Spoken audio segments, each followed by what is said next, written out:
step by step on business. That's on my mama, watch me spin on minute and split, now I can't feel it. We in the trap, we sold the city on my biddy. Take these diamonds off and show you how we lit it. What up, y'all? Welcome back to another episode of Before the Horn podcast. I am your host, Dino, as well. Hosting with me, I got my boy, Khalil. Yes, sir. Let's get it, baby. Let's get it. And I got my boy, Dede. What's good? And if y'all watched football over the last weekend, it was a lot of stuff that went on, a lot of big games, some upsets. Y'all know we're going to cover it. These 4 topics we got, some real good ones, as well as every other episode. But we're going to recap NFL Week 5. Y'all know how we do. Every episode, we're going to do our recap. As well, after that, we're going to recap college football Week 6, the games that we talked about in the last episode, but we might add a couple in there that we didn't talk about that we thought was interesting. For our third topic, we're going to bring our 14 teams. There's 14 teams in FBS football that has not lost a game yet. And we're going to determine who we think is going to be the first team to take their first L. There's 2 teams on there, Oregon and Washington. We know that they're about to play this weekend, so we're going to exclude those 2 only because they're about to play. But the rest of the teams, we're definitely going to talk about those. And for our last topic, we're switching into the NBA, and we're going to talk about which team in the NBA has to have a bounce back year and make a playoff run. It's a must before everything falls apart. So we're definitely going to talk about that. Dave, you could kick us off with our first topic. All right, let's get it. Episode 21. Let's get it. NFL Week 5, as we are currently doing this episode, Monday Night Football is airing on ESPN. Got the Green Bay Packers facing the Las Vegas Raiders.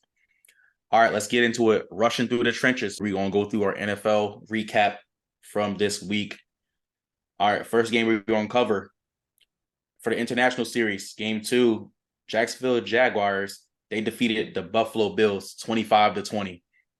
I mean, I'm going to say the biggest takeaway I can say from this game is the Bills really ain't too good if they're not rushing the ball. I mean, they had 29 rush yards the whole game. That's not really acceptable. That's not a recipe to win, and that's the reason why they lost. I mean, passing the ball, both teams really did pretty good, except for the pick that Josh Allen threw. But other than that, I mean, Josh Allen was pretty much dotting them up, and T-Law was doing pretty much the same thing. I liked what I seen from both teams, but like I said, if you can't rush the ball, you're probably not going to win that game, and that's what happened. My takeaway from the game is that I told y'all what was going to happen in this one. Jacksonville's been over there for 2 weeks now, and Buffalo gets there on Friday.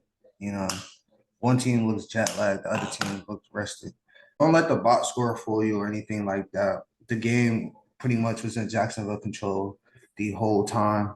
Bills couldn't get nothing going on offense till late fourth quarter.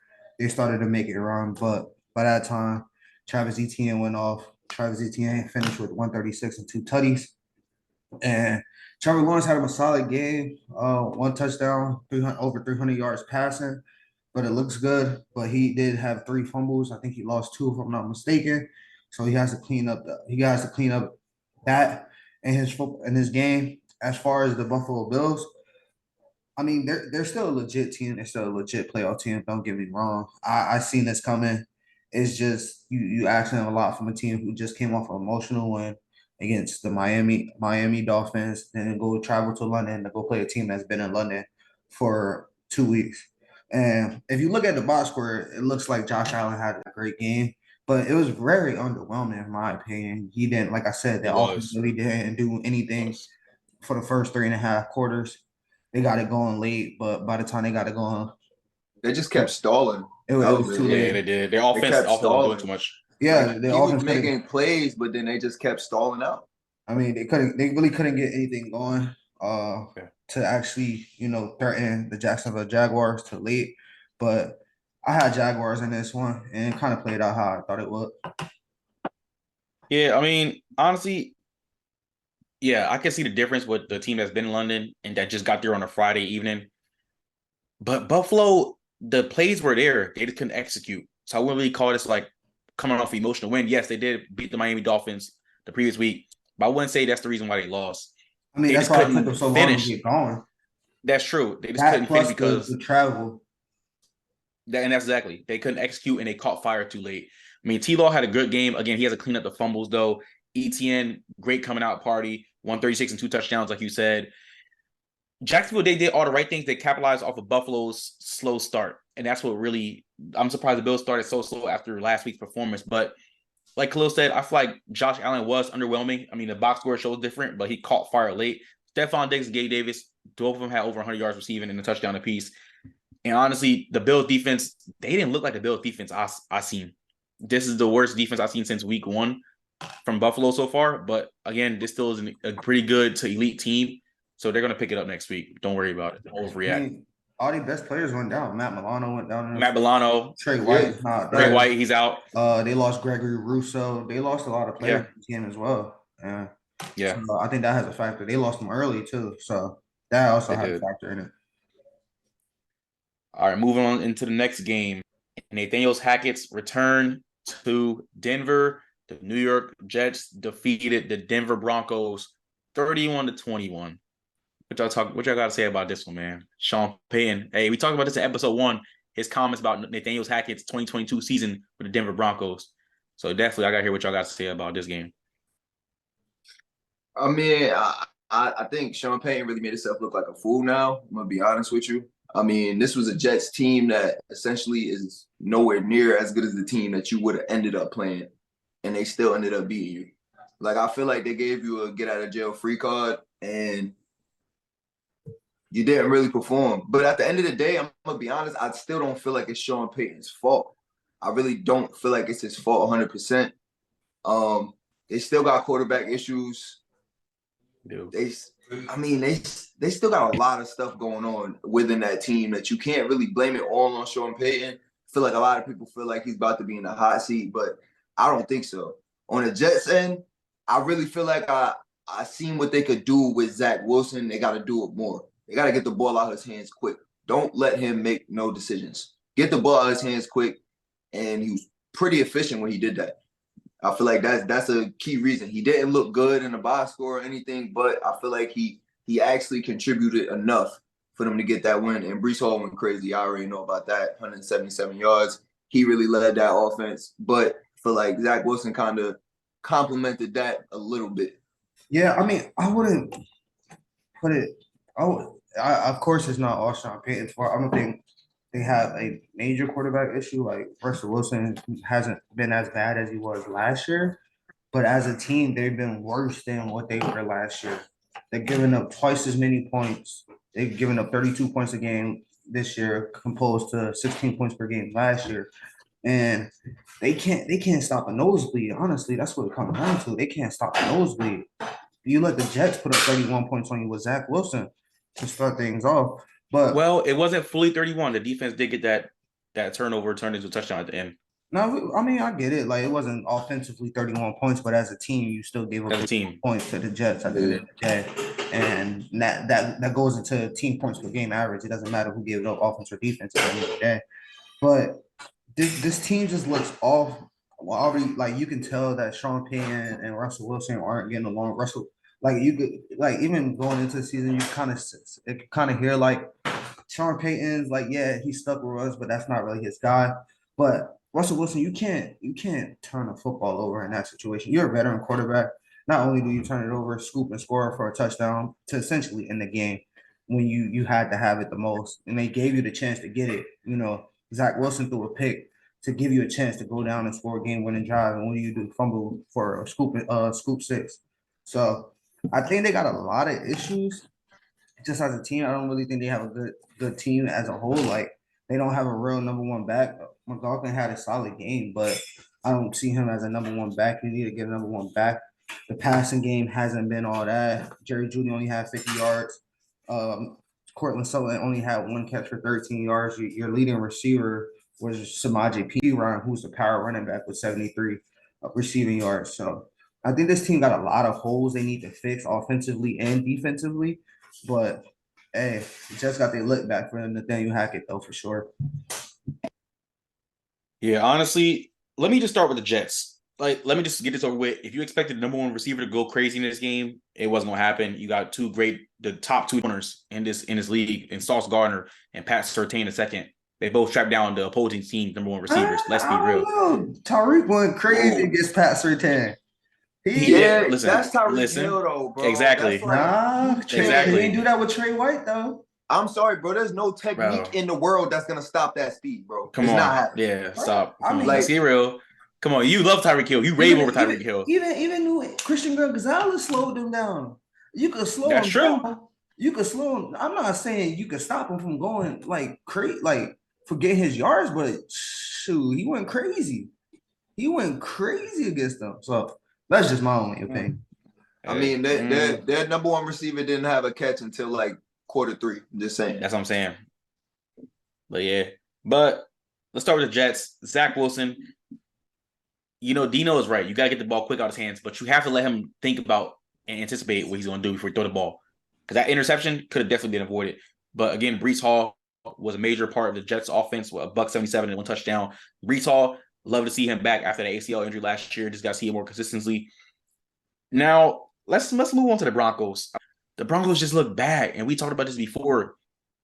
They just look bad. Like, it's really not Sean Payton's fault. I feel like Russell Wilson's going after this year. And y'all know I'm a fan of Russell Wilson. It's because his past. But Russell Wilson, you had a chance to win this game. And you gave the ball back to the Jets, and they got a scoop and score. And it's like Sean Payton was very, very frustrated. I understand why. Because you watch that play again, that ball should have been out. You got to be better than that. You got to throw that ball away. But when your leading receiver is Samaje Perine for Broncos, it's just saying a lot. Like, this offense just looked out of sync. The defense, it's okay, but this Broncos team just needs to be gutted. All right, moving into the next game, Sunday Night Football massacre. Literally a massacre. As Brock Purdy and 49ers and that Niners defense, they destroyed Dallas 42-10. Y'all know I love to watch that. That was something I love to watch. But I'm going to start with the 49ers, really. Just to talk about how legit of a team they is. That's a dangerous football team right now. Now, I'm going to be honest with you. A lot of people are talking about how good they did on offense. And Brock Purdy, he did have a great game. He threw 4 touchdowns, no picks. I mean, 252, that's pretty good. But I'm going to be honest, offensively, it wasn't the best game. They got put in a lot of good field position all game. I'm going to be honest. Dallas gave that to them. I mean, but I'm not taking it away. They capitalized on everything they got. That's what a great football team's going to do. George Kittle had a game, you know, what he had under his shirt, the Dallas shirt. A lot of people talk about that now. I think that Michael was a brave Parsons, move. he was angry. That's a brave move. I ain't going to lie. But, I mean, that was a solid performance. That was a great win. But on to Dallas. This is probably the worst we're going to see Dallas all year. I'm going to be honest with you.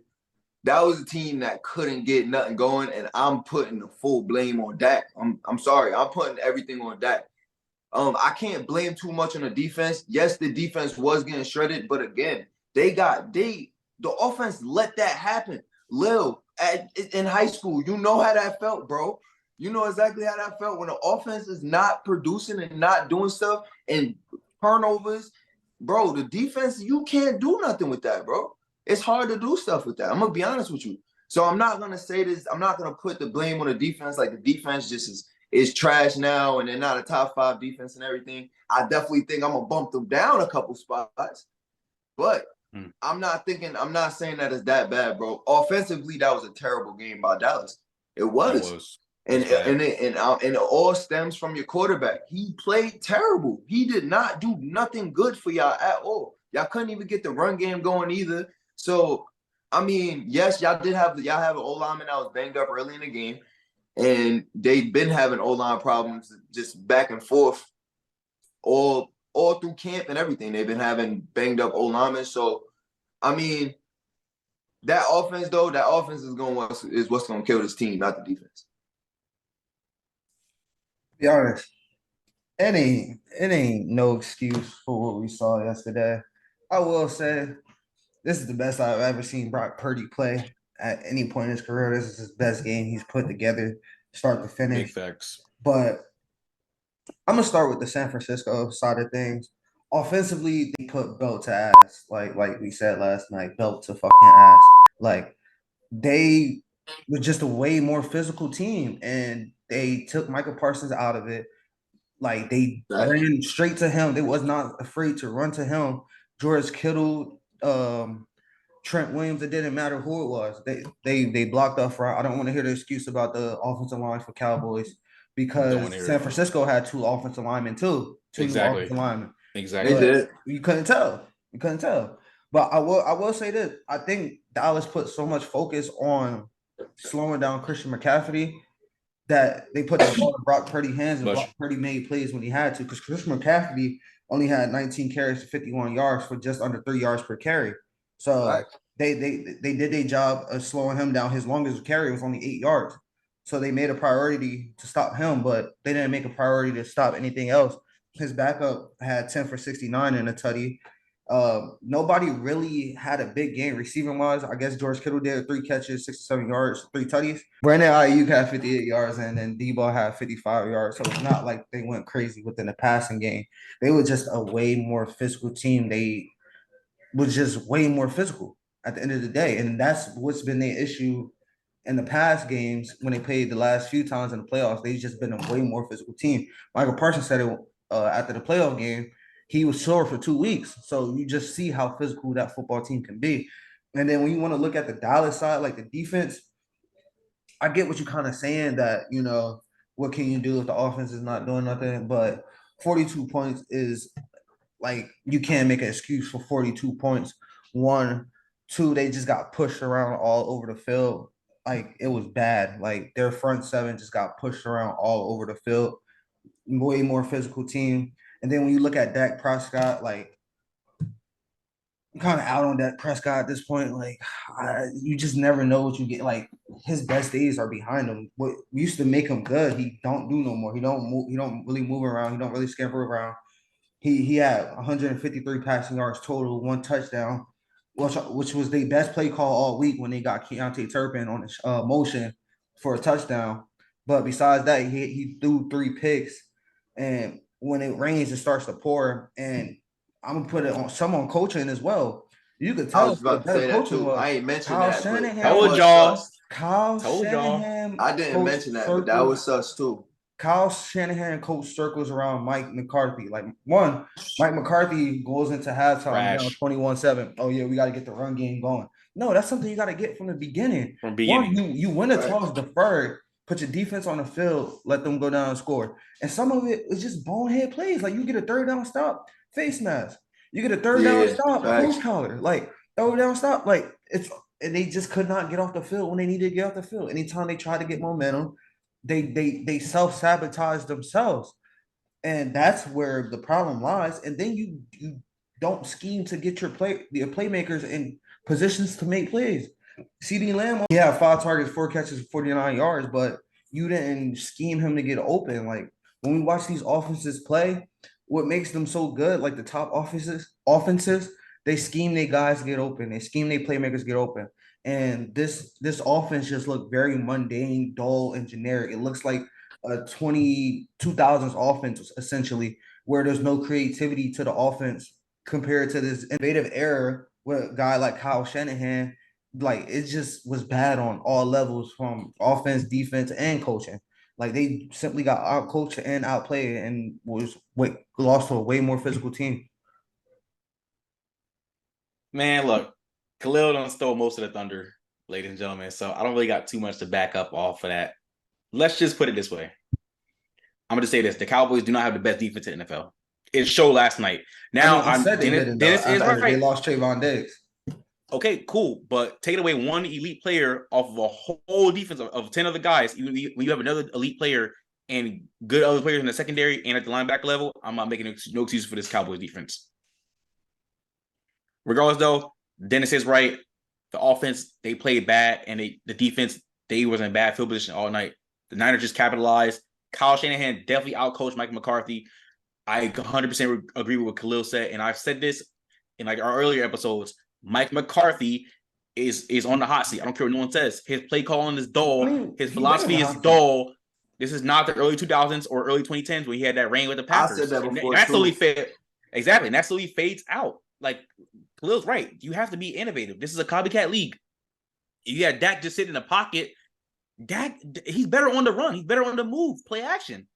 he's been successful off his run game, and they couldn't get the run game going last night. I mean, the Niners defense is just that good. They shut down Pollard. Cowboys defense is still good too as well. They shut down McCaffrey. That was their main goal, but they forgot about other playmakers like Ayuk and Deebo Samuel and George Kittle with his hat trick. He turned the clock back. This is the best we've seen George Kittle in a while. That was his career game. He had 3 catches, and all 3 of his catches were touchdowns. Regardless of the fact, the Niners they proved they are the best team in the NFL. As of right now, they are the best team in the NFL. Who's going to stop them? Who knows? Both of these teams have good schedules going forward, tough schedules. So we're just going to see. But all in all, this is a horrible performance by Dallas. Dak continues to show why he isn't that guy with the turnovers. Mike McCarthy, his play calling, his philosophy is dull. And Brock Purdy had a great game. And I think he's mid. I think his scheme and the talent around him. But Brock Purdy, he's starting to make me think okay, this guy is probably top 15. Again, I mean, what he showed he did what he needed to do. He made the throws that when they needed to be made, he made them. Exactly. And that's the opposite of what Dak did. He couldn't make the throws when they needed to be made. As far as Brock Purdy, every time you look up, he making another throw to move the change or get this team closer to the end zone. So I gotta give question for y'all real quick though. Question for y'all: is Brock Purdy better than Dak? Are we talking about right now or overall? Right now. Right now, he is better than Dak Prescott. Yes. Yes. At this point, he is. Prescott. At this point, he is. I ain't gonna say last year or any other years because Dak been playing for a minute, but yeah. All right. Brock Purdy's better than Dak right now. Cowboys may have to look to move off of him. Give my boy Trey Lance a shot. Or Cooper Rush. I would like to see Trey Lance get a shot. I wish they would have put him in there for a little bit yesterday. No, I thought he was gonna get in at that point. All right, moving into the next game, we saw another blowout win as New Orleans Saints defeated the New England Patriots, who are sputtering out of control with a lot of injuries, though. They still got blown out at the end of the day, 34-0. I'm going to be honest, I liked what I seen from the Saints, so I'm going to talk about the Saints first. They protected the football. That's really the best thing you could do against this defense, who's pretty good. They had no turnovers at all, as well as the Saints defense forced 3 turnovers. And that's really what did it for that game. I'm gonna be honest. They took the life out of this offense, though, for real. Offense couldn't get nothing going at all on this defense. Again, I liked what I seen from the Saints. I liked what I seen from Derek Carr, too. He protected the football. He made good throws when they needed to be made. Stats wasn't impressive, but again, did what you needed to do to get a blowout win. So let's hear it. Let's hear it. Let's hear it. Let's go. Who that nation? It feels good. It feel good to get a win, man. It feels good to get back in the win column. And the way they did it, I felt good. You're only 3-2. We lost the past 2 weeks. All right, well, we haven't won in the past. Bad losses too. I forgot what it feels like to win. They've been bad losses too at that. I'm gonna preface everything before I dive into this. This performance does not say Carmichael's job. He's still on the hot seat. I don't care what anybody says. When you look at the game, the offense kind of started off slow, couple drop passes, couple plays that just did not look good. And I'm watching this game. I'm like, man, it's going to be another one of these games. And then Tyrann Mathieu happened, pick 6 to the crib. And then from that point on, the Saints started to run away with it. After that possession, the Patriots go down, miss a field goal. Then Derek Carr comes back, leads them on an 8-play, 62-yard touchdown for Alvin Kamara, AK-41, now the leading touchdown scorer in the Saints history. Then defense go out, force a punt. They go down, put another touchdown. Before you look up, it's 21-0. And we kind of rolling with it at that point. And it's been we haven't cracked 20 points all year. So that felt good, just to have an offensive game, get guys going, get guys rolling. I still feel like there are some things to still be desired with this offense, some things that we can still work on. Because with the playmakers you got and how explosive they are with the Olaves and the Shaheeds and the Camaras, we could definitely be better. But I'm not going to take this win for granted. I'm happy that we got it. It feels good to get back in the win column. And for the Patriots, on the other hand, man, it's bad. It's bad. They I don't know where they go for this. It's bad. Man. Offensively, defensively, I get it. They done lost two best players on defense, Matthew Judon and Christian Gonzalez, that off for the season. But offensively, they can't get anything going. They don't have any legit players on that team. You look at it, they couldn't really run a football. 18 carries for 45 yards, so they rush for under 50 yards. And then they don't have a big time receiver to take the pressure off to help Mac Jones in any situation. So yeah, I mean Mac Jones got to take the blame for some of this, but it's not all on him because they're not putting him in positions to thrive. And it sucks, No. when you go against a top Stop. five defense. Stop. No. What you mean? Then he's No. not in position to thrive. Who is he throwing to? It don't listen. He looks He throwing to abysmal. me, you, He and looked Dennis. abysmal. He He's looked throwing abysmal. to me, you, and Dennis. He So looks they abysmal. had pressure. They had pressure in his face all game. Carl Granderson, all them boys was teeing off on him at a point. Like I said, Mac Jones has blame in this, but I don't. He's not the sole reason why their offense is the problem. I'm sorry.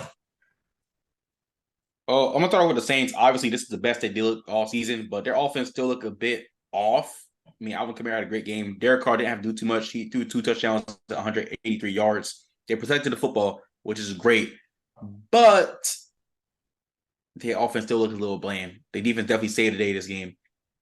I'm gonna get right into it. Mac Jones on the Patriots. I said this in the previous episodes. Mac Jones is on his way to get actually benched for Bailey Zappi. I've said this. Yes, he does not have the greatest weapons in the league, but as a quarterback, you're supposed to work with what you have. Yes, I know your success depends on your offensive weapons, but we've seen other quarterbacks be great by working with what they have. And Mac Jones is just producing. I know. I understand that. I'm not comparing Not Aaron Brady. Rodgers. I understand that.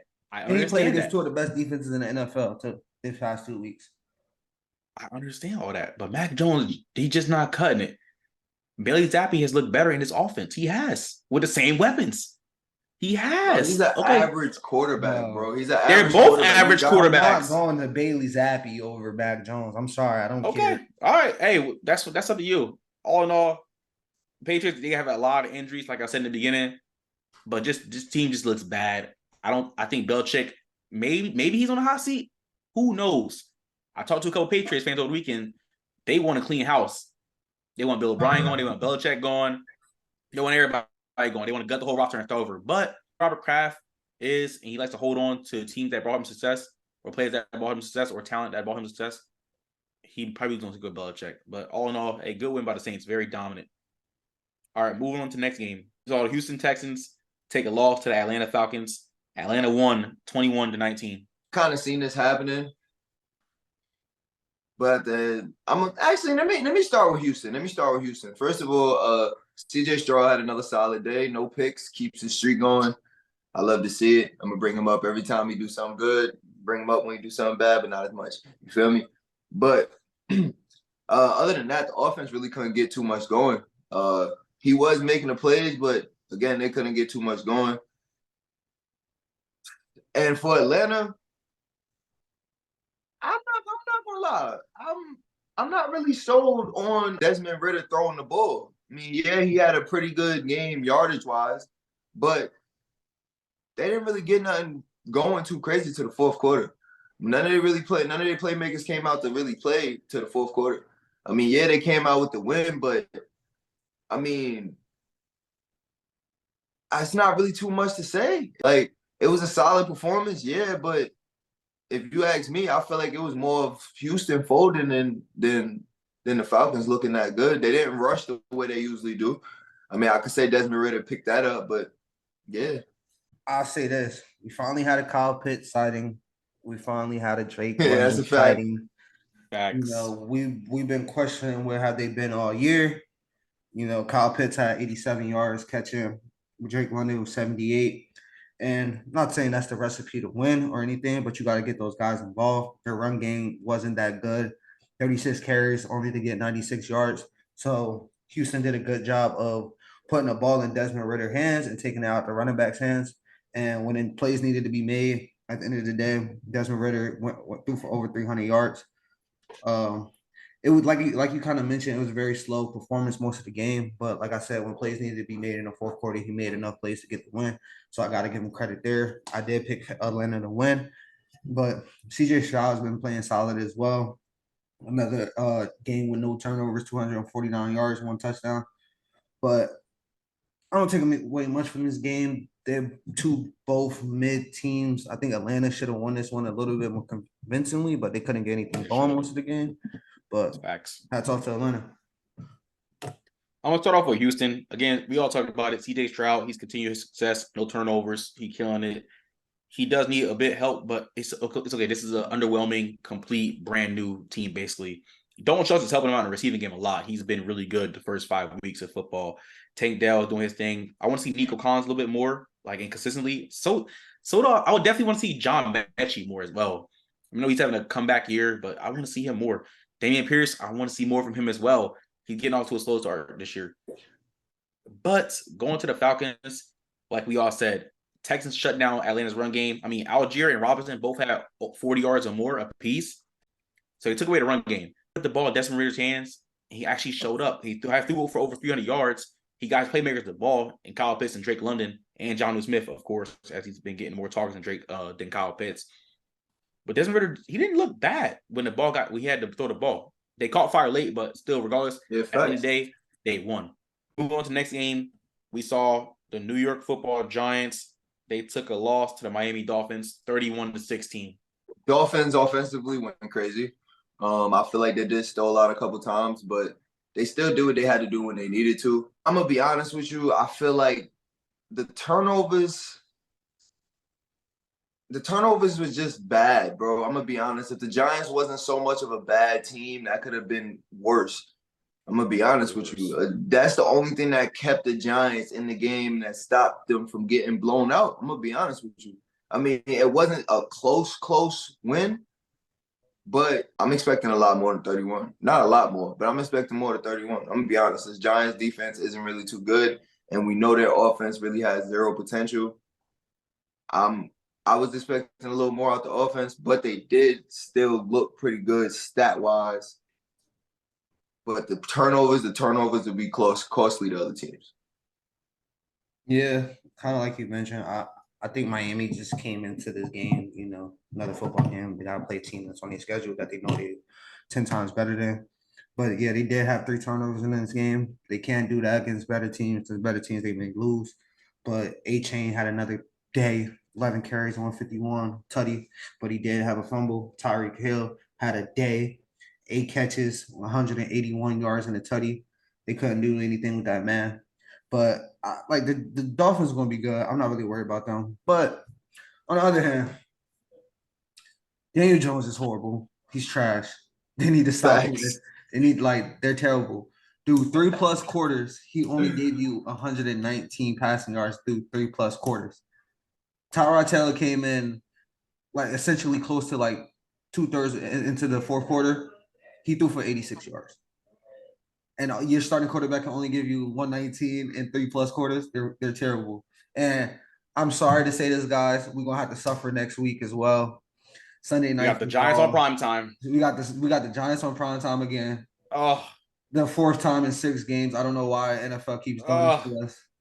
We gotta sit there and watch the game. The Bills clap them too. So flex the game. Hey man, all I gotta say, Giants is trash. Dolphins need to just clean up the turnovers. Other than that, they'll be fine. Yeah, I'm not even gonna dwell too much on this game. We all talked about it. Tua had a good game besides those 2 bad interceptions. He definitely forced those passes when they were picked off. A-Chain had a good game, $150, 1 touchdown, but he got to stop fumbling the ball. Tyreek Hill, they couldn't hold his jock strap, $181, a touchdown. Jalen Waddle had a good game as well. But Giants, bro, y'all call me a hater and everything. I'm not hating on your quarterback. I just tell it how I see it. Daniel Jones isn't good. I know the O-line is banged up, but this isn't the only quarterback with a banged up O-line in the league. So please stop saying that. Please stop making O-line as an excuse. I'm tired of hearing it from Giants fans. Our O-line, blah blah blah blah. Bro, this is not the only quarterback in the NFL with a banged up O-line. Other quarterbacks are still getting it done. They miss Saquon Barkley. He's coming back next week against Buffalo. Hopefully he can get this offense going, but this offense is bland, it's stale. Daniel Jones is not the guy at quarterback. I don't care if y'all keep advocating for him. The reason why y'all keep advocating for him because y'all paid him. Y'all have no choice but to advocate for him. Y'all should have paid Saquon and tagged him, but y'all wanted to put it the other way around. Exactly. And they would honestly save money with that because Saquon wasn't getting $40 million a year. He probably was gonna get around 21, Yeah. 20. You know what I'm saying? But they would have saved more money with that. 100%. But all in all, good win by Miami. All right, moving on to the next game. I'm always open. I'm always fucking open. Cincinnati Bengals get a huge win as they go into Arizona. They defeat the Cardinals 34-20. I'm gonna start off with the Cardinals. This is a football team that I'm not gonna lie has a lot of fight in them, but just mid. I mean, everything about it just says mid. If you watch them play, it's mid. I'm gonna be honest, but I'm gonna give them props for really having fight in them. And I feel like if they did have the right players, they might actually be decent. Jonathan Gannon is terrible. I'm gonna be honest with you. Nope. I mean, trash. I had to say it myself Trash. when I seen. Fix your face, bro. He's garbage. Bro, come on, bro. He's not really, bro. Come on, bro. Come on. Like, stop. he's not all that. He's not. He's not. Yeah, it seems like they just got some grit. They got a little bit of grit. They've been hearing what people been saying in the offseason. I feel like that's why they're coming out to play. But on the other hand, the Bengals, like I said, I knew this was gonna happen. They're gonna come out and they're gonna show you why the offense is still dangerous. Yes, you lose T. Higgins. T. Higgins did not play, but Jamar Chase, he's always fucking open like 7-Eleven, and he showed why. Comes out and he has his game like he did rookie year, 181 yards, 3 touchdowns. He did exactly what he was supposed to do. Joe Burrow looked like a vintage Joe Burrow that we seen. He didn't look too bad, other than the pick, which was a nasty pick, I'm gonna be honest. But other than that, Joe Burrow actually looked good. He was putting the ball where it was supposed to be. Not gonna lie, on that 70-yarder that Jamar Chase caught, that was on a rope. That was a beautiful pass, bro. That's what we used to seeing from Joe Burrow. That's what we seen. That's why they came out and put 34 on them, on a team that's pretty gritty. I'm not gonna sit here and let y'all slander Jonathan Gannon, bro. We got to remember when was you a Jonathan Gannon fan? Bro, please stop. Listen, bro. Listen. Hear me out. Come the truth teller. It's because he's not on the Eagles no more. Exactly. That's what it was. Terrible. Hear me out, bro. Listen. Hear me out. What did we expect from this team anyway? At the end of the day, he has this team ready to compete every week. You rave about Sean McVay, even though they losing games, but they look ready to play. I can tell you this Cardinals team look ready to play with no talent on this team. Josh Dobbs at quarterback, and they're still finding ways to move the football and be an actual NFL team. Yeah, they're 1-4, but did we expect more? Are they underperforming? Are they not being who they thought we were? They're actually better than what we thought they were going to be. I just don't like Jonathan Gannon personally. I don't like him. Like I said, if it's personal, cool, but I'm not going to let you slander him as a coach. Like, he does not have his team ready to play. Go hold his hand while you at it, bro. Bro, he had, at the end of the day, this team is ready to play week in and week out. They're just not a good football team. We thought they were going to be the worst team in the league. Every week we give our predictions, we all say the Cardinals are a competitive team, even though they have a bad roster, they still compete. We just don't like Jonathan Gannon. We have our reasons why. Where does that come from, though? That comes from coaching. You have to give the coaches credit if he has these guys ready to compete. We talk about coaches when the teams look mundane and Mike McCarthy and the teams. I give the staff credit, but I'm not about to just say Jonathan Gannon is that guy. He's the head of it all. I feel like he is securing his job, though. All I'm saying is give him credit because he's having his team ready to play. But on to the Bengals, Jamar Chase and Joe Burrow finally connected and show what they've been showing the past few years, dating back to college. Jamar Chase, 192 yards, 3 tutties, 7-11, always open. Just give him the football, let him do his thing. But Joe Burrow finally looked good in this one. Like, this is a game they're supposed to win because the Cardinals are not a good football team. But the Cardinals showed some fight in the first half. And the Bengals just ran away with it in the second half. They showed they were a better team at the end of the day. Yeah, I mean, again, the Cardinals, they're going to compete. No matter how bad this roster is, they're going to compete. But Josh Dobbs didn't really have a good game this game. Turned the ball over twice. They couldn't get James Conner going. Or DeMarcado had an okay game. He had a rushing touchdown. Receivers, Hollywood Brown got hurt. Yeah, James Conner did get hurt. But the receivers couldn't really get going. Marquise Brown, he did a little something, but he's literally their only receiver. And mind you, all the receivers are 5'10" and under, besides their tight ends. So it's like they're working with what they have, but I just don't like Jonathan Gannon because he cost the Eagles Super Bowl ring. But regardless, y'all lost to Mahomes, man. okay. That's all. They just Anyway, salty. They still lost. whatever. This is the Joe Burrow we've all wanted to see since week 1.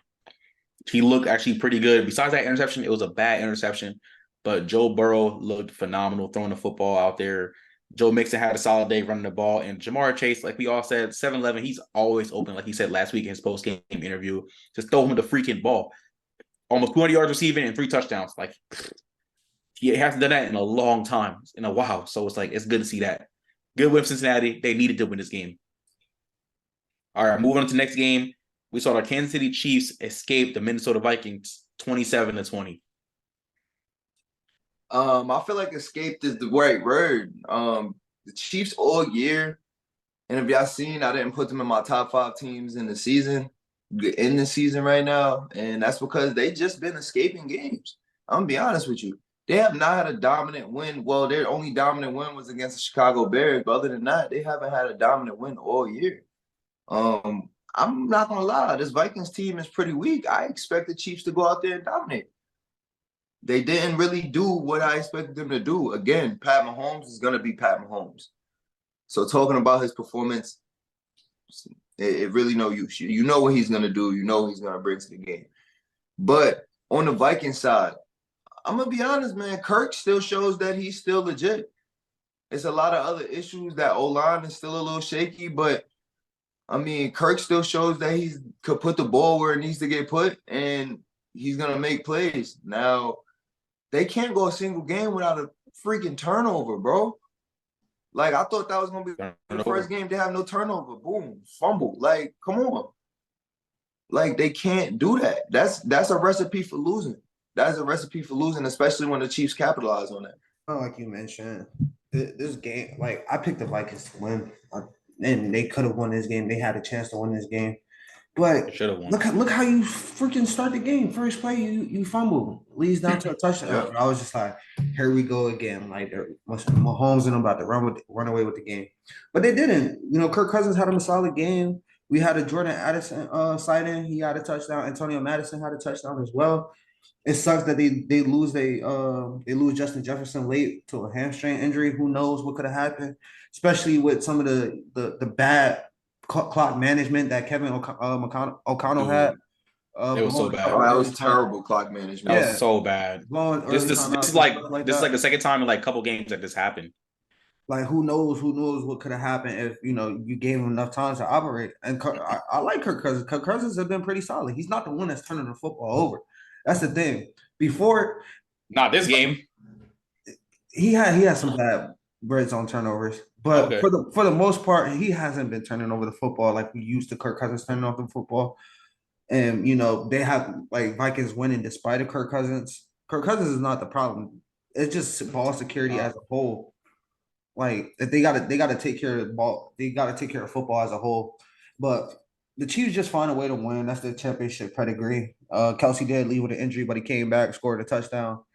And so I gotta give it to the Chiefs because they won a game. They just find ways to win games at the end of the day. Let me just start off with Minnesota. Again, Kirk Cousins didn't turn the ball over this game, but they did have a team fumble. Cousins actually had a really solid game. Madison, I really don't think Alexander Madison is an RB1, but and he showed why. But he had 8 carries for 26 yards. They couldn't get the run game going regardless. But like Khalil said, it sucks they lost Justin Jefferson to a hamstring string. He's getting strapped up by L'Jarius Sneed. I'm not gonna lie. They had him on lock. I can't lie. They did. But Jordan Addison, he showed up for it. 6 catches for 64 yards and 1 touchdown. Hawkinson do this thing as well. KJ Osborne contributed as well. But what is up with this Vikings team when it comes to clock management? We've seen this in the past couple weeks with other games, and they have bad clock management. And is it Kevin O'Connell or is it like the players not executing?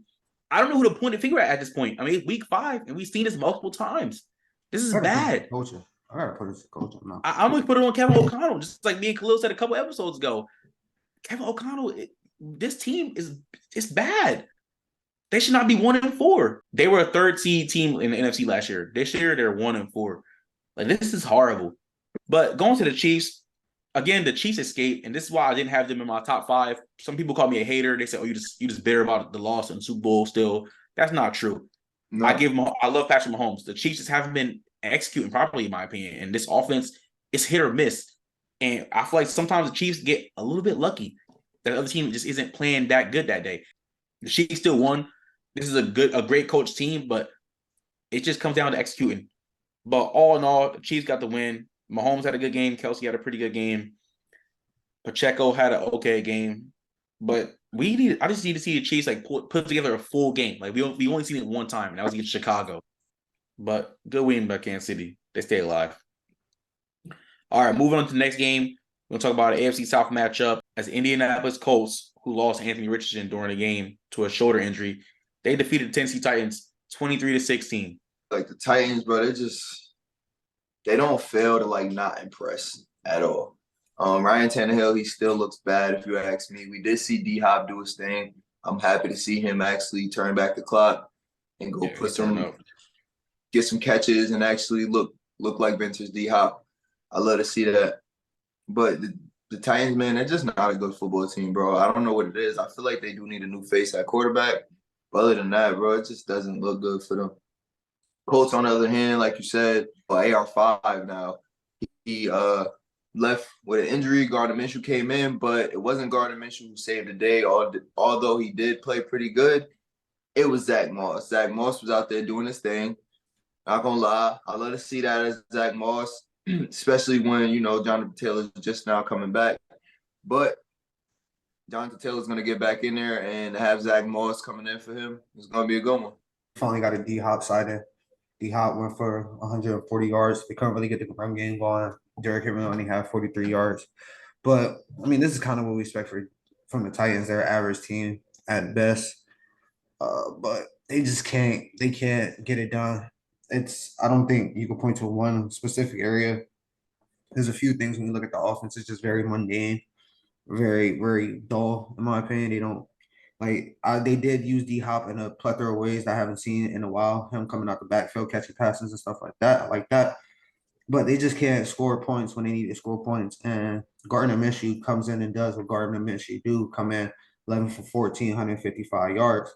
And Zach Moss balled out 165 yards, 2 tutty. That's what really put the game away. So hats off to Indy for this one. Yeah, a good win by the Colts when the AR goes down. Minshew stepped up, but like Dino said, it wasn't his fault why they won. Zach Moss definitely carried his team with his 165 yards, 2 touchdowns, and a solid defensive day for the Colts as well. But the Titans, I mean, we know they're an average team. Y'all know what I think about Ryan Tannehill. He's shown some flashes a little bit this year, but I still think he's garbage at the end of the day. Didn't see too much from Derrick Henry. Didn't really see nothing from Derrick Henry at all. Only had 43 yards on the ground. D-Hop, love to see D-Hop, 8 catches for 140, turn the clock back. But we know that both the teams are average or below average, so this is a good divisional matchup, but Colts got the win as expected, kind of. All right, moving on to the next game. We saw the Detroit Lions defeat the underwhelming Carolina Panthers 42-24. Lions went out there and they did exactly what they were supposed to do. They did what we thought they was going to do. Flashy offense. They capitalized on everything they needed to capitalize on. They capitalized on every single one of the turnovers. I don't know what Bryce Young's going to do about turning over the football, but that's going to be something that's going to have to be addressed too. He's definitely got to clean up them picks, I'm going to be honest with you. But throwing the football, he throws the ball pretty good. He puts the ball on the money other than, the costly picks. Other than that, Lions, just had a good day. Our offense clicked the way it was supposed to, and the run game clicked the way it was supposed to with them too. So hats off to the Lions. Love the win. Yeah, the Lions did what they had to do against a bad football team. Jared Goff had him a solid game, 236 for 3 tutties. And then David Montgomery has been playing phenomenal this year. Had another good game, 109 carries for a tutty. Craig Reynolds had 52 carries for a tutty. They just beat up on a bad football team. This is really not a good football team. So hats off to Detroit for dominating the 0-5 Panthers now. Yeah, we all saying the same thing. They dominated the team that they were expected to dominate. Good game by Jared Goff. Great game by David Montgomery. Sam Laporta, love to see him. That's an Iowa product. 2 touchdowns in the air. Josh Reynolds also had a receiving touchdown as well. But for the Panthers, Adam Thielen's having a good year. he's really Bryce Young's safety blanket. He's reliable for Bryce Young, but these running backs can't get going. I know the O-line is really, really bad. Obviously, Bryce Young, his turnovers and his sacks say that, but Detroit did what they had to do. They got the big win. So good on Detroit. Moving on to our next game. On Thursday night, we seen Justin Fields and Chicago Bears. They put on a show. They defeated the Washington Commanders 40-20. Justin Fields, I feel like we finally seen what we thought we was gonna see. I feel like he just saved his spot as a starter for right now. So I love to see it. They definitely did play a bad football team, though. But at the end of the day, I let us see what I seen from Justin Fields. And how about DJ Moore, bro? 230 and 3 touchdowns. He had a career day. I let us see that out of him, too, after getting strapped the first 2 weeks of the season. Coming back and doing that, putting himself back in that, that receiving race. I let us see it. For Washington, man, we just know they're a bad football team. Sam Howell, he's not that good of a quarterback. I don't feel like he's the worst, but he's not that good of a quarterback at all. And they're just gonna need a lot of pieces to fix this team. Yeah, I mean, I guess Justin Fields saved his job for another week or so. Back-to-back games of them getting out to early leads. I thought at a point they might blow this one like they did the last one against Broncos, but they held on, they won. Washington really couldn't get anything going in the run game. And when you can't do that, you trying to put this ball in Sam Howell's hands to win the game. I don't think that's a recipe to win either, but DJ Moore went crazy, 233 tutties. I think that was the biggest de facto. When you look at it, he had almost all of Justin Fields' receiving yards. He only had 52 receiving yards that went to other receivers. So it was either DJ Moore or bust, and they got the job done. Yeah, this is the Justin Fields that we've expected to see. And I'm not saying he's going to go crazy like this every game, but this is the improvement we want to see. And he did it against a bad football team. Yes, this team did take the Eagles to the limits that previous Sunday, but every week is different in the NFL. And they showed that. Justin Fields had a great game. So they did running the ball as well. Finally seeing Justin Fields run the ball for over 50 yards. Finally, him and Khalil Herbert. Herbert had 76 on the ground. DJ Moore, like we all just said, 8 for 230 and 3 touchdowns. Great game. Cole Kmet continues to contribute as well with his 1 touchdown. The Commanders, they just got too many holes, and once it got back early, they just couldn't climb back in it. All right, moving into our last game we're going to talk about for the day. The Philadelphia Eagles, they defeated the Los Angeles Rams with a score of 23-13. I loved what I seen from honestly both teams. The front seven for the Eagles, they came out to play. They actually did do good. I liked what I seen from second-year man Jordan Davis and from rookie Jalen Carter. They both was creating a lot of pressure. They was making the plays on the run. I liked what I seen from both of them. Hassan Reddick had him a day, 3 sacks, pressures. He was doing his thing. But for the Rams, I'm not gonna lie, bro. The Rams is a sneaky good team. They're not really too much of a team to sleep on. I'm gonna be honest with you. Lil, you're not sold on them, Lil, but I'm gonna be honest, bro. Name a week they didn't come out to play. I mean, they almost beat the San Francisco 49ers, and we seen what they did to Dallas. Like, bro, the Rams be coming out to play. And it's, they got a lot of holes on that team that if it was filled, this would be another contender team. I'm gonna be honest with you. They would be in dogfights with the 49ers, if not beating the 49ers. But from the Eagles, I'm not really too impressed with Jalen Hurts.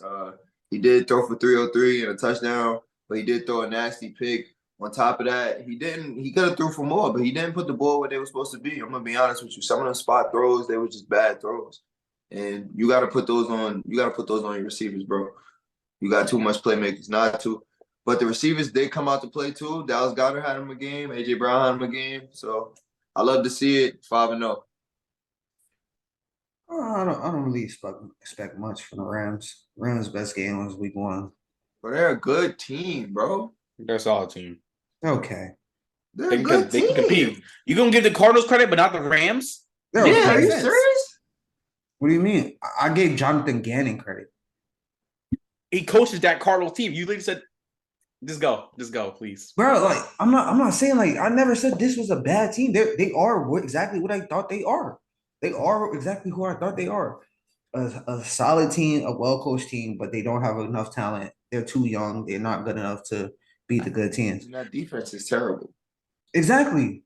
So what am I supposed to get from this team? Like be real. But I mean, they came out looking good in the first half. Cooper Cup came out looking good in the first half. Had 95 receiving yards, and Eagles pass defense was making me nervous again, just because it feels like anybody could get off. But they tightened up in the second half. They slowed this team down in the second half, and they showed they were the better team.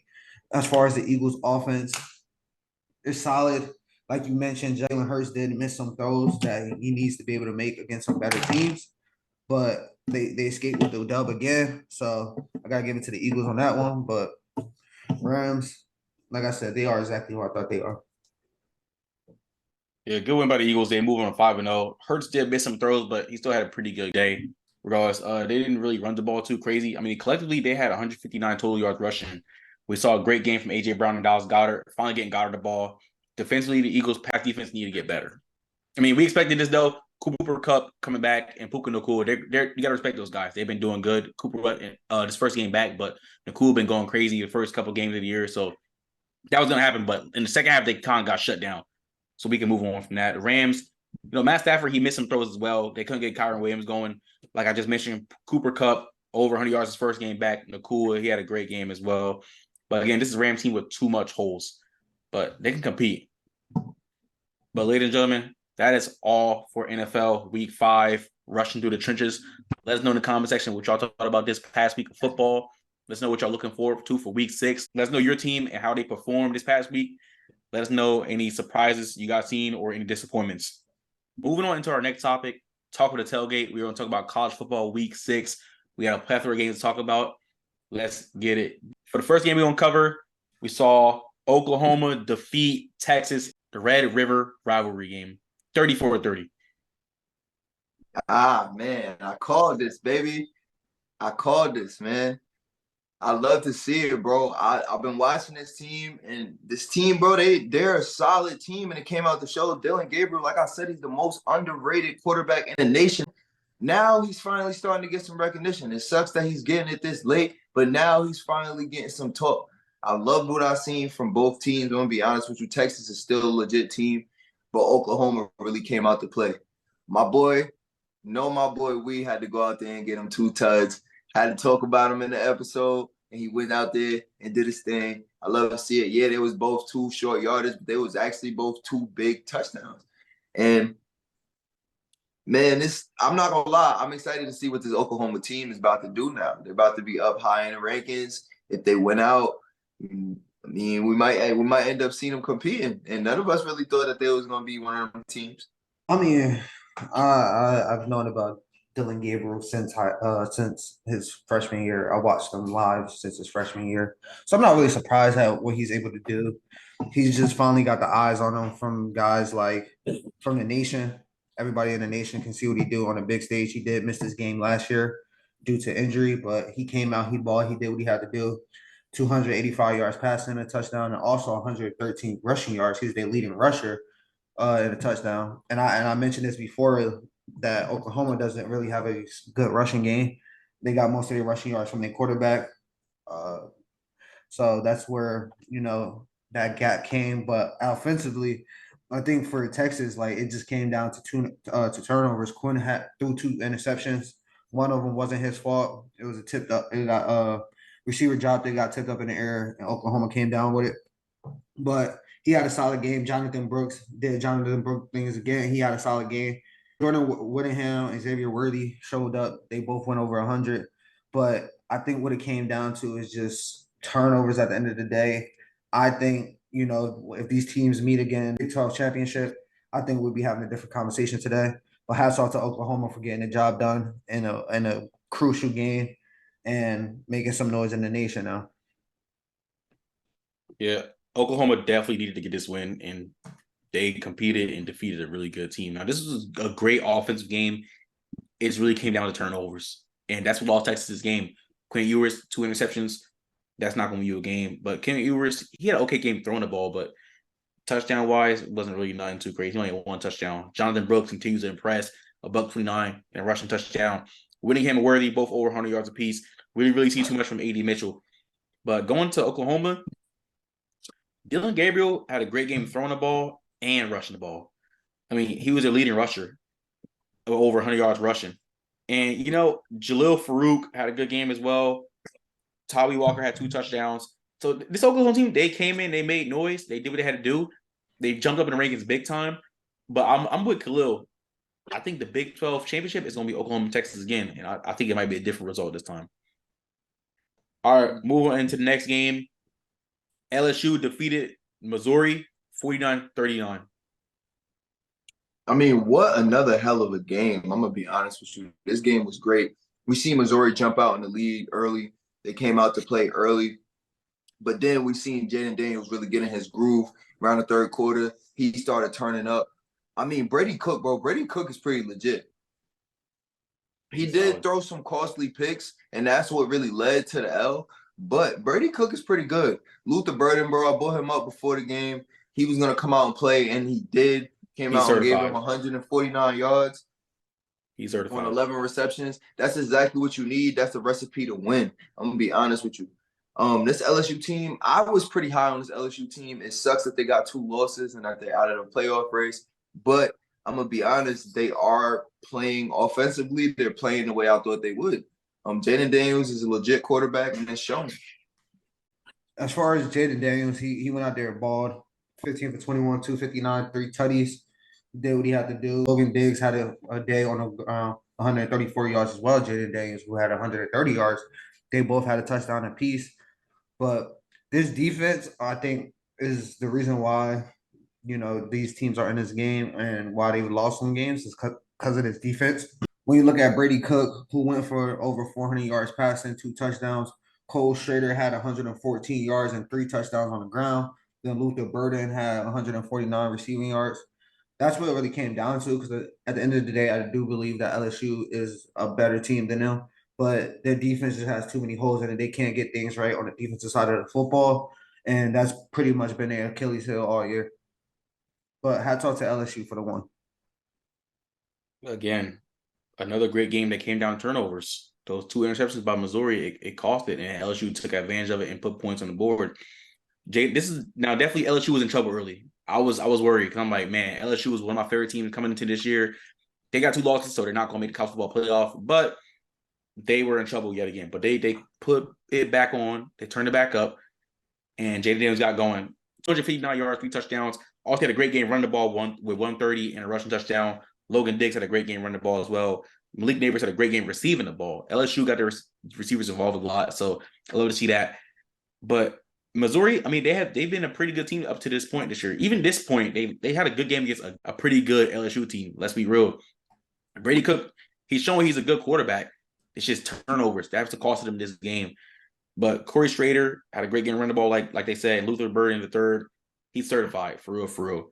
But honestly, this is a shootout. LSU, they got to start off better because they start off kind of slow, and it gets them in trouble a lot of these games. But regardless, at the end of the day, they got the win.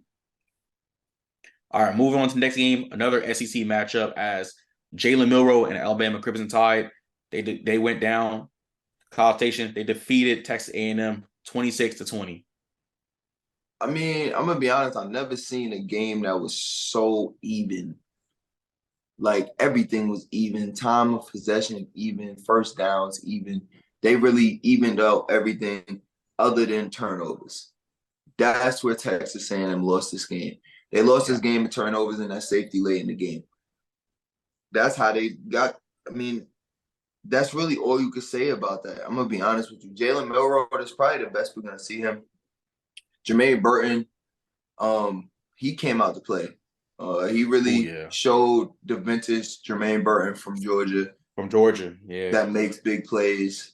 I mean, I know he doesn't have that good of a quarterback throwing to him, but he's the legit receiver, and he's one of the best in the nation, and I feel like doesn't get talked about anymore because he had a pretty slouch year last year. But other than that, I mean, A&M, like I said, they lost this game off a turnover. They played pretty good themselves. I have nothing really too bad to say about them other than y'all just got to protect the ball when you need it. And I don't feel like this was a real smash mouth football game. This was SEC football. This is what you see from 2 top premier programs in the SEC. I mean, I wouldn't say turnovers cost A&M the game. I mean, Bama had 2 turnovers to A&M 1 turnover, so A&M had more. Bama had more turnovers than A&M, but like I said, bro, Nick Saban's gonna have this team ready to play. I didn't see him losing, going out there and losing to A&M. I just don't really see him losing too much.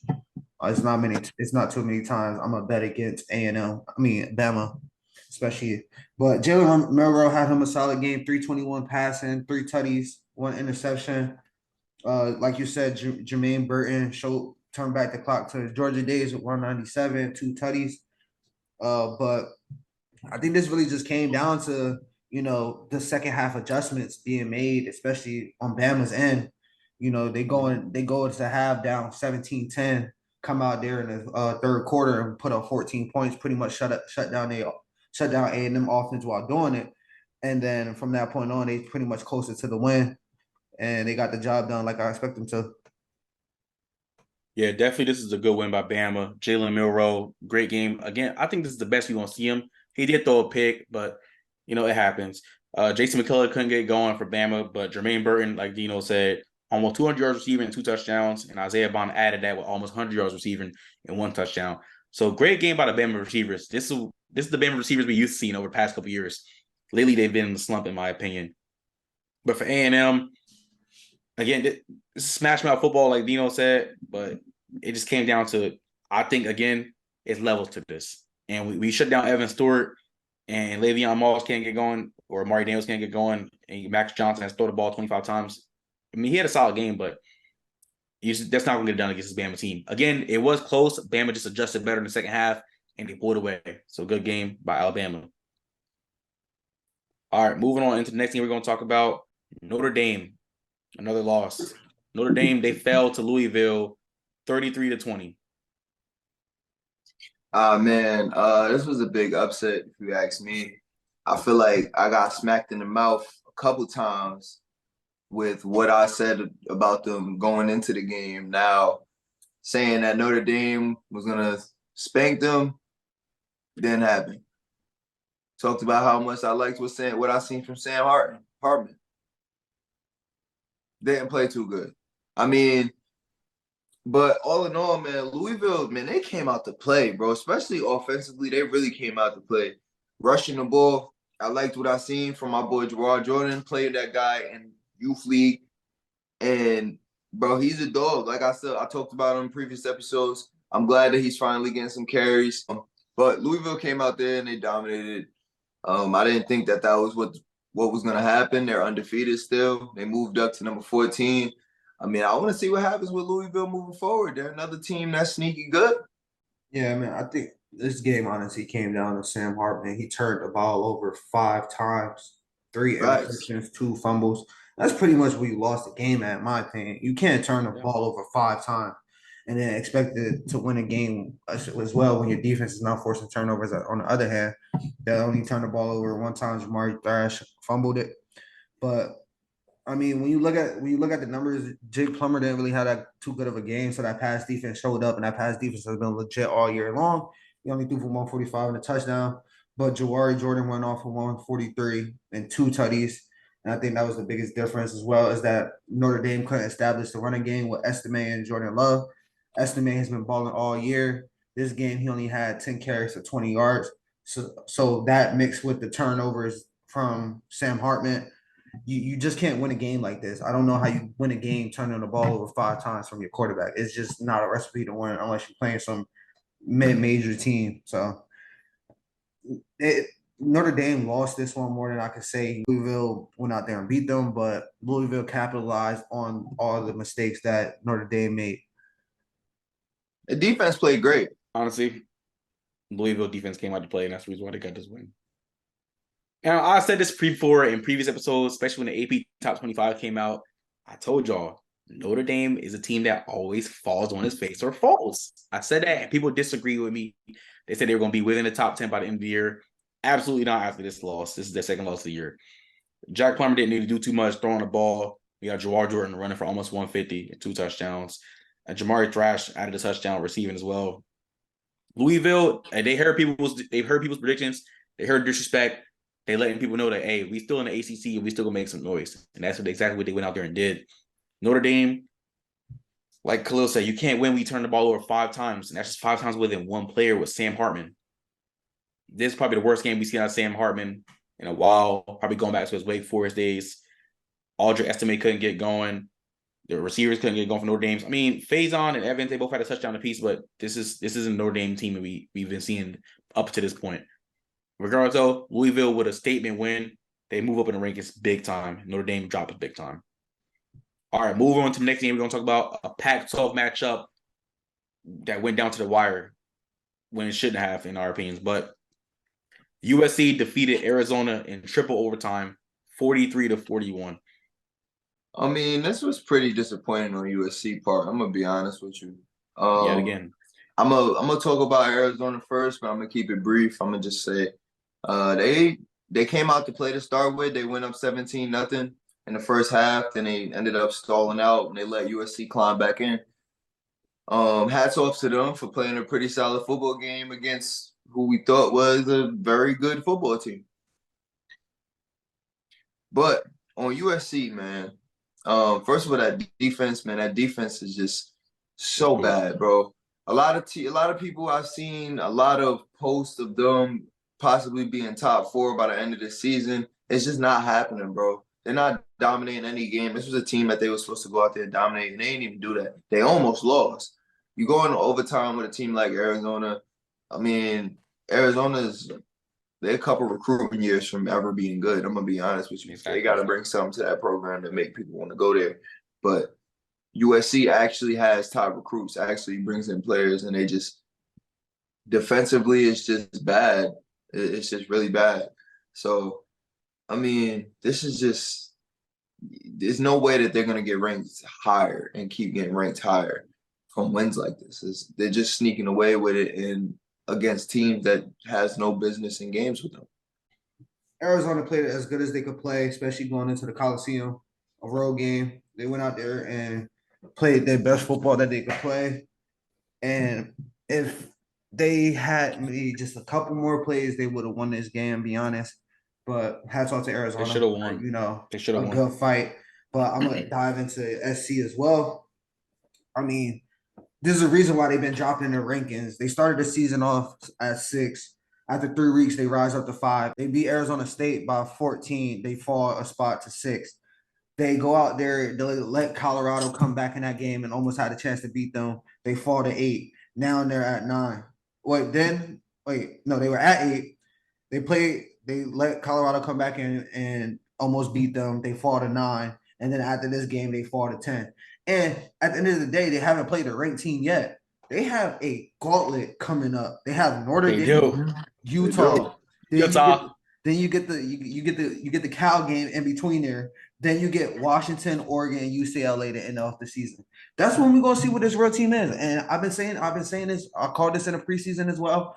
I told you this SC team is not that good all around. They got a very solid offense. They got a lot of weapons. They got Caleb Williams, who is in the front runner for the Heisman. I don't think he wins it, but they just not good enough defensively. We're seeing what these teams are able to do. Arizona State putting up 28 points, Colorado putting up 41, and Arizona putting up 41 as well.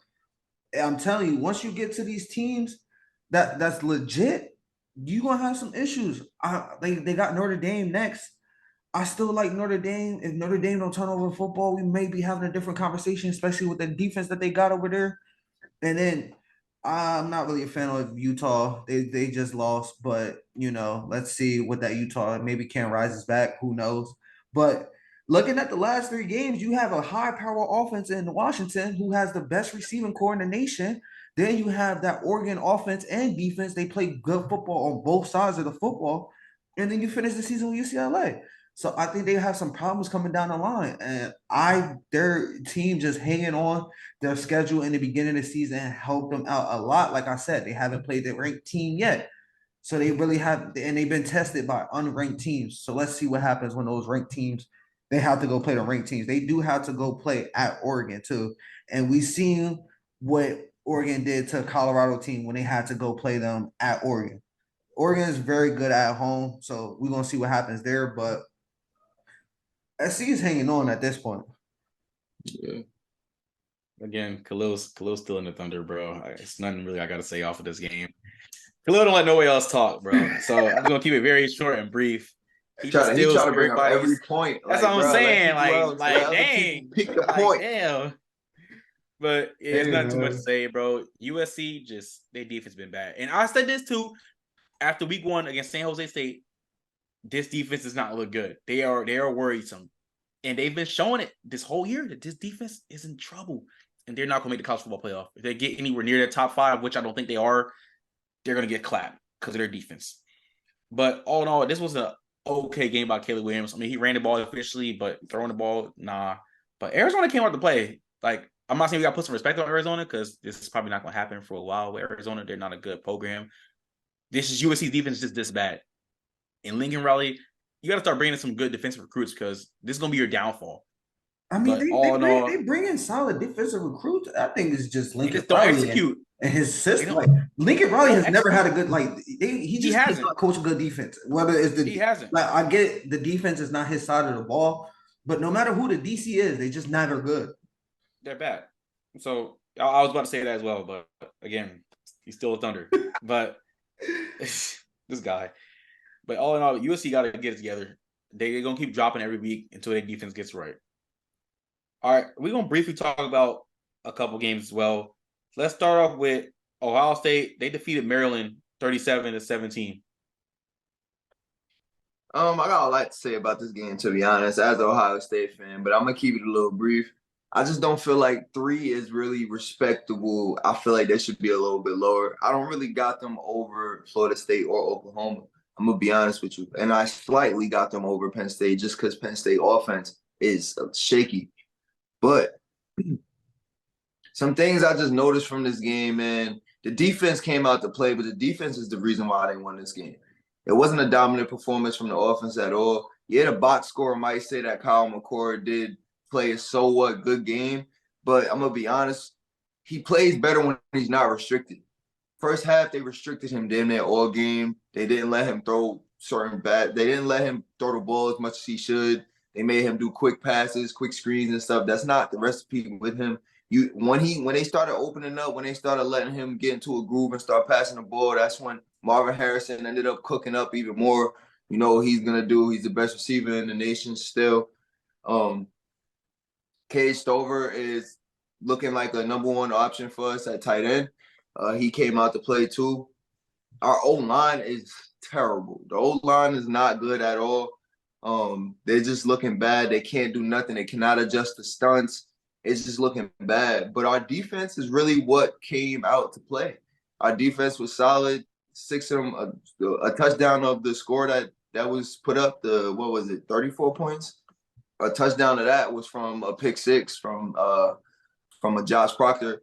And other than that, I mean, I feel like at 3, you got to pretty much have a well-rounded team all the way. I don't feel like this is a very well-rounded team right now, especially offensively. It just looks too shaky with the play calls and too shaky with production. Not producing early, and that's going to hurt late against better teams when we come around and we got to play Penn State and we got to play Michigan, and then talking about going to bowl games and championships and all that. Those aren't going to even be looked at.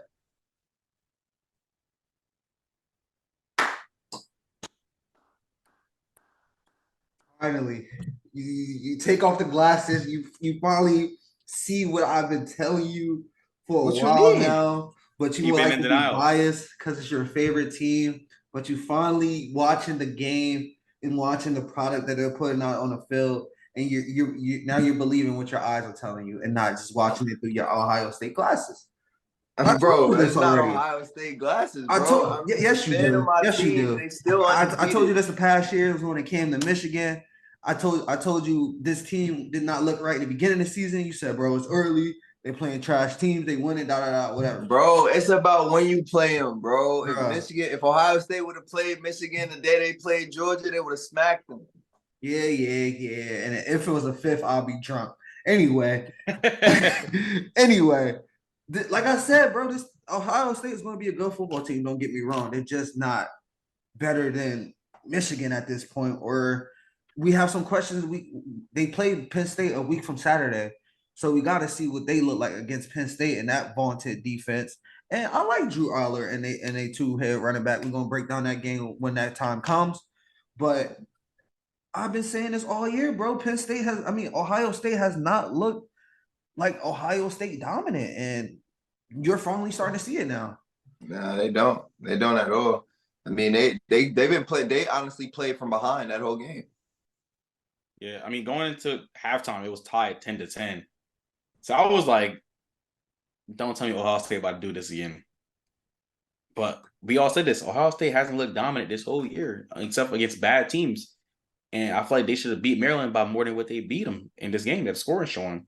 Marvin Harrison Jr. gonna keep doing what he does, but I feel like they need to let the reins a little bit more loose on Kyle McCord.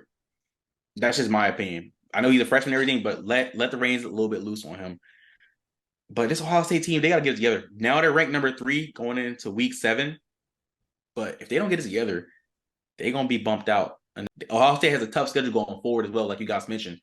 So they got to get it together. So Ryan Day will figure it out.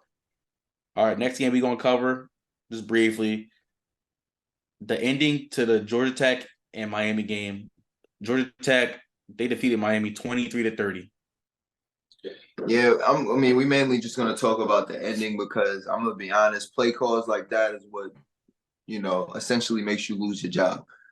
That was terrible play calling by Mario Cristobal. Are you serious, bro? 30 seconds left. They have no timeouts, and you're gonna run a play. Are you like, are we playing Madden? And yeah, obviously, because exactly what would happen in Madden is exactly what happened in the game. I mean, and the DC, how do you draw that up in that moment?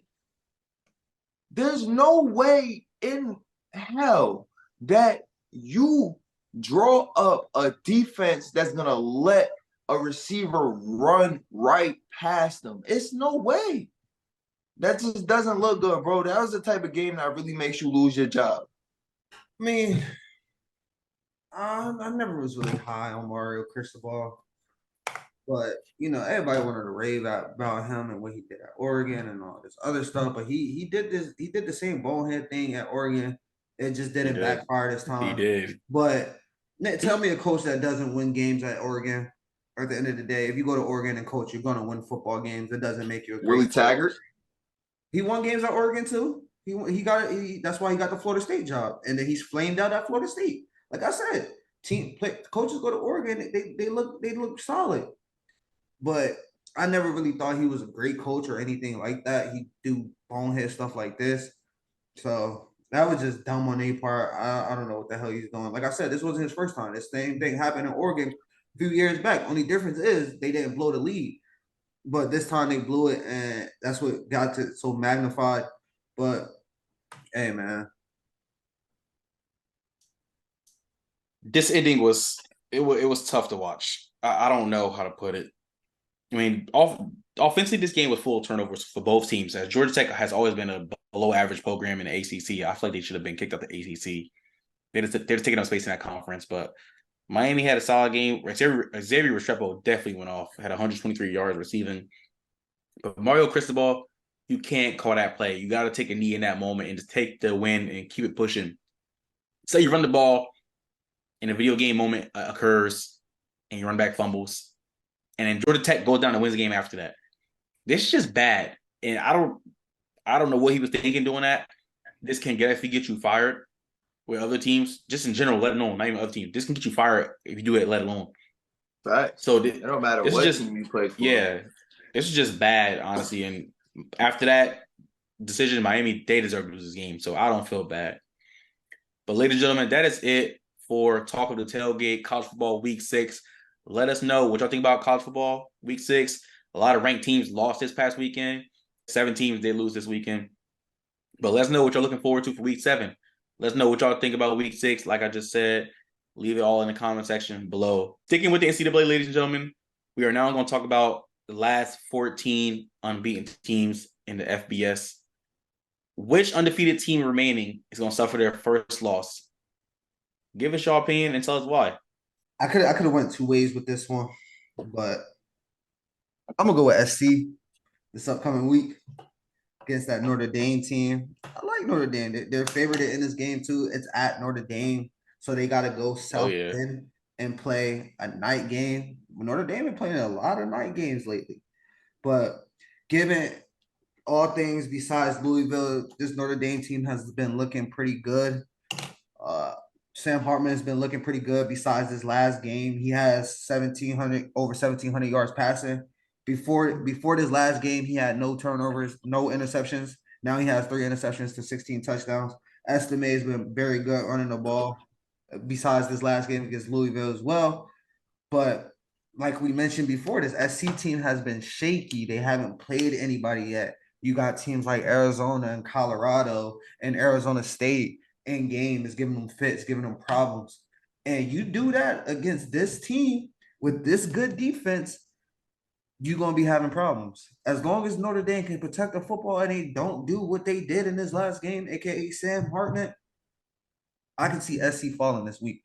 I don't know if I'm going to pick Notre Dame yet, which has to be desired, but given what I've seen from SC defensively, they're in trouble this week. I'm not gonna lie, they're in trouble. You think they're gonna be the first team? No, right? Like they play this week. They play Notre Dame this weekend. So I know they just got a gauntlet. I just don't think Notre Dame gonna be that one. I feel like they're gonna catch an L, but I don't know if Notre Dame gonna be that one. Yeah, I mean, shoot, we've seen what we've been seeing from this SC team, and you tell me, it's gonna be a shootout. You got be a shootout for sure. But we know know Notre Dame getting our money. With that, we know who wins shootouts. The better quarterback wins shootouts. With that defense, you think it's gonna be a shootout? I mean, we can talk about that later. But yeah, that's for episode 22, man. Y'all got to tune in Friday for that for our picks. But I'm gonna go next for this one, man. The team I got taking their first loss out of all 14 remaining unbeaten teams. I'm gonna go with Penn State. Now, Penn State, this is a solid offensive team. Their defense, I'm not really sold on their defense though. We've seen them in games, and they haven't really played a really good team yet so far, in my opinion. Penn State next opponent is UMass. They should win that game, obviously, convincingly. But after that, they got Ohio State. That's just me. I think Ohio State defeats Penn State in that game. Drew Allen has been having a good season, pretty good year. Singleton and Katron Allison, they've been having a good year. Lambert Smith having a good year receiving the ball. But Penn State, I'm just not sold on their defense. Their offense, you could talk about it all day, but their defense, I'm not really sold on it. Again, Penn State, they got UMass next, but after that, they got Ohio State, which I think they take an L. Then they got Indiana. They're going to probably win that game. Then they got Maryland. That's up and down, in my opinion. You got Michigan. You got Rutgers, the end of the year off in Michigan State. I think out of these games, Penn State probably going to lose 3. 3? But that's just, yeah. Ooh. Probably. Ohio State, Michigan, and who else? I can see Maryland giving them a run a little bit. Northwestern gave Penn State a run. Penn State just finished off in the fourth quarter. We've seen what Ohio State defense just did to the offense. You don't think Penn State defense going? I'm not really sold too much on their defense, but hey, give me Penn State taking their first loss of the year. That's just me. I mean, I like it. I'm gonna be honest; those are 2 big ones that I would have picked too. Fortunately for this topic, none of us have the same answer. That's good. I'm going with North Carolina to get their first L next week against Miami. Now, don't get me wrong. Miami's not the most overwhelming team. They haven't really been the most dominant team. But if they didn't have that hiccup about Mario Cristobal, and I'm not blaming this on the team at all. I'm blaming that on the coaches 100%. I'm blaming that L on the coaches. They would also be on this list as an undefeated team. So, and this will probably be one of our primetime topics, to be honest with you. So, they're not a bad football team. I'm just not sold on UNC. I'm not. I'm going to be honest with you. I don't think UNC is that good of a football team. Like, I've never been sold on a quarterback. I mean, yeah, he put up 40 points against Syracuse, who has a pretty sorry defense. He put up another 40 points against Pittsburgh, who another team that has a pretty sorry defense. I mean, he didn't play no quality defenses. Miami's defense is decent. They're pretty good. All right. I mean, Tyler Van Dyke is pretty good. He's Except for this not past bad. game. I mean, last game, yeah, he had a slump, but he's pretty good. He's not bad. I feel like UNC going, man. I feel like UNC is gonna have the hiccup against Miami, especially since I know for a fact Miami players feel the same exact way I'm feeling. They're not putting this L on themselves. Ain't no way. Ain't no way. Yes, you can. I mean, yeah, they could, cause I mean, I always live by players is doing the field. You know what I'm saying? But bro, ain't no way, bro. Ain't no way. Maybe the one that fumbled the ball, I might be a little, if I was him, he still had to give up a touchdown. The defense gave up a touchdown. Give up a touchdown. Like I said, So bro, Georgia I'm Tech. sorry, bro, but that had to be a draw. That had to be a bad draw, bro. Ain't no way. Ain't no way. If you're DC with 20 seconds left, bro, you're having 4 DBs back there. Ain't no way you go too high in that situation. Come on, bro. I'm not blaming that on the players. Ain't no way you go too high in that situation. Hey, man, players still got to play the game. That's facts. All right, ladies and gentlemen, those are our predictions for out of the 14 teams remaining unbeaten who will take their first loss. Let us know in the comment section who y'all think is going to take their first loss and tell us why. All right, ladies and gentlemen, move on to the last and final topic of the night. We are going to transition into the NBA. We are going to talk about a team that we think needs to have a bounce back year and a deep playoff run. If not, they need to start over and gut the whole team pretty much. So I'm gonna go. Bless you. I'm gonna go first for this one. Bless you again. I'll take the start off on this one. I know I'm gonna get some hate for this, but I don't care. I'm just keeping it real. And I'm gonna say the Philadelphia 76ers. Now, this is a team that's led by an MVP from last year, Joel Embiid. He's honestly been an MVP candidate probably the last 4 or 5 years. He went crazy last year. I mean, he out-edged Jokic at the end of the year to win that MVP, but his playoff performances have been abysmal. I mean, he went from averaging over 30 last year to just 23 in the playoffs. And of course, they can't get past the second round. That's been the Sixers' problem. They can't get past the second round. And this is dating back to years ago. They just can't get past that round. But behind Embiid, they got Tyrese Maxey. I think he's a young star at shooting guard. I think he's a solid number 2. I feel like he should be the second option. Him and James Harden, that's debatable. But let's talk about James Harden as well. I feel like he's trying to force his way out of Philly. It's not good for the team. It's looking bad for this organization. I mean, he did it in Houston. He did it in Brooklyn. And he's probably going to do it again in Philly. He's trying to force his way out of there. It's looking toxic. I mean, but he did show up to training camp. But regardless, we know how James Harden is. When he's unhappy, he's going to try his absolute best to get out of the situation he's in to get what he wants at the end of the day. I mean, he still got Tobias Harris as well. He playing the 3, but I mean, he's a bit overpaid. But I mean, he's still serviceable. He's still good at the mid-range. He got a 3-point shot a bit, but Tobias Harris hasn't been playing to what his contract is paying him at the moment, in my opinion. You fired Doc Rivers after a couple years. You're bringing Nick Nurse from Toronto. Nick Nurse, hopefully, he can get the team on the right track. But this is a team that for years they've been relying on the process, and I feel like the quote unquote process has been died. That chemistry been died with the team. Embiid seems unhappy there.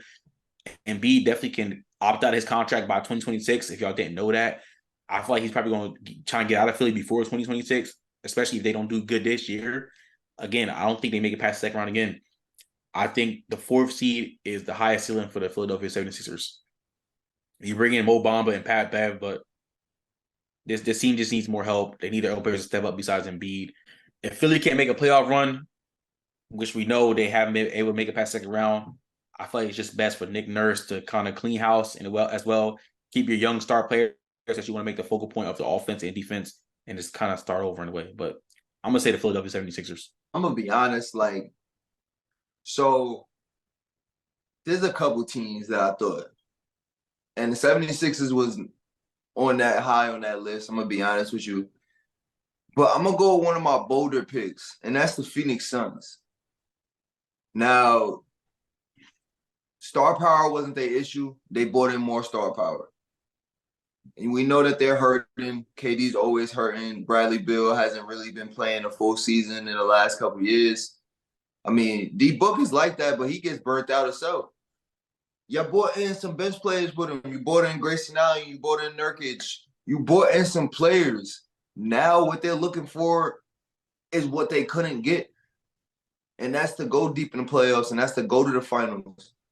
And I feel like if this is another year where they get knocked out early in, it's gonna have to be decisions like that. Now they did sell a lot of their future away with a lot of these draft picks and a lot of these trades and everything else. But I feel like if something goes wrong with the Phoenix Suns this year, there's gonna be a lot of trades going on in there. I'm gonna be honest, somebody like KD, who y'all know he's gonna bounce when stuff gets bad, he's probably gonna want to bounce himself.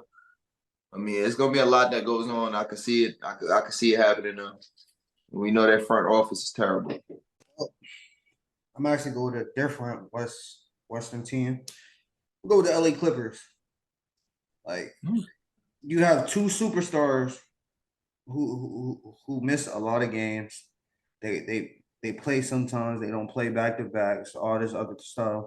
Come playoff time, they're never healthy. Whether it's Paul George or whether it's Kawhi Leonard or whether it's both of them, they're just never healthy. Like last year, their two best players playing was Russell Westbrook and Norman Powell because their two superstars are both hurt. And they're going into contract years. They need contract extensions as well. So if they don't play this year, like if they don't give you 60 plus games this year, I think it's time to move off of them. When you look at, the state of this team, they're about to move into a brand new arena, and if you don't have stars to play in that arena, who you want to sell? You want to sell Russell Westbrook at the end of the day? Like, that's probably like the one player that is going to play almost every night and give you 100%. I can't say the same about your two superstars. They've been knocking on the door for a few years. And when AD moved to LA, these two guys moved to LA, and it's supposed to be the battle of LA and all this other stuff. I could tell you this: Lakers got a championship out of it. Yeah, it was a bubble championship, whatever you think about that, but they got a championship out of it. And the furthest they got was the conference finals with no Kawhi Leonard at the end of the day. So who knows what could have happened there? They could have possibly made it to the finals there, but when you need them the most, one superstar is never there. So if they can get it going this year and get things right this year, I think it's time to tear it down, rebuild. And we're talking about Steve Ballmer, the richest owner in the NBA. He's not one to be patient. He has money for a reason. He's going to use it. He's going to spend money on to get somebody else in there if they don't do what they got to do. Like when you messing with these billionaires, they're impatient. They're used to success, and if you're not giving them success, they're gonna go find it somewhere else. That's what makes them so great. That's why they got so much money. So if they don't tighten up things this year, make a deep playoff run, and these two guys are not in the lineup for that playoff run at that, it's time to tear this whole thing down and start to look to rebuild, especially as you're moving into your new arena. All right, I got a question before we end this off. All the teams that we just said, who y'all think is going to have the least success and is going to definitely be the team to start over? Clippers. I can go back and forth. It's either the Clippers or the Sixers. I think these are both two second round exit teams. But if one of these teams get bumped out in the first round, then it's time to go. All three of them are, ain't they? Huh? All three of them are. No, I mean, I could see Phoenix making it to Western Conference Finals against. Oh yeah, I can see them making it there too. That's what I hope. I think the best that we've seen, especially from Philly, is second round. So I probably leave Philly just because they haven't even sniffed a conference championship or anything like that. So yeah, plus they got with Kawhi Leonard shot. Ever since then, they haven't been close. So yeah, I'm probably Philly. Both of y'all. I'm torn between Philly and the Clippers, but I'm gonna say the Clippers.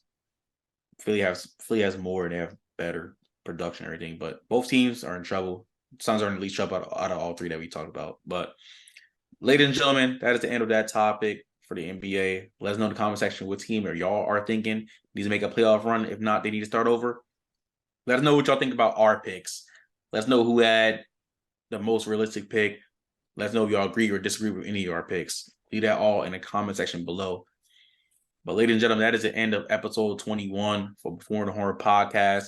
Make sure to like, comment, subscribe. Thank y'all for tuning in for whatever platform you are watching or listening on. Again, keep giving us support and feedback. We need all that. Bring it. every Tuesdays and Fridays. Look forward to new episodes dropping on all platforms. Make sure y'all reposting this, telling everybody about it, and keep it going, man. We going up. We doing great things. Just make sure y'all stay tuned in. And yeah, guys, as y'all know, for as little as $2 a month, you guys can do your part in supporting us and being one of our Patreons. We, all three of us, we are regular guys, man. We work 9 to 5s every day, and we just take out of our free time to do this, bring this content to y'all. So joining our Patreon is the best way to help us, do better with doing these and, bring in more equipment and so on and so forth. Patreon is also the best way for you to get discounts on merch when we drop it. We're going to be having hats and shirts and stuff that we're going to be wearing. We're going to be selling it as well as giving discounts and giving some away. Patreon is the best way to do that. On top of that, Patreon is the best way to be more personal with us. You can talk to us personally on Patreon. We can talk about sports. We can argue, make jokes. Don't matter. That's what Patreon is for. But on top of that, we do appreciate every bit of support we get from anywhere. Yes, sir. Yeah, follow us on Instagram at Before the Horn Podcast. Keep showing love. We love the interaction. We love the debate. We love to talk. We love to hear from y'all opinions as well. We have 106 followers right now. Help us get to 125 followers. We genuinely appreciate it. Make sure you follow us on Twitter and TikTok as well as Before the Horn Pod. Keep showing love. Keep interacting with us. Tell a friend to tell a friend to tell another friend to tell the cat and a dog. You feel me? So keep following us, keep showing love, and keep interacting with us. Yes, sir. Hey, again, like, comment, share, subscribe. Make sure y'all follow us also on our personal Instagrams. They are on the screen, and they will also be in the description box below. Thank you all for tuning in to Before the Horn Podcast, episode 21. Again, on whatever platform you're watching or listening on. Until the next time.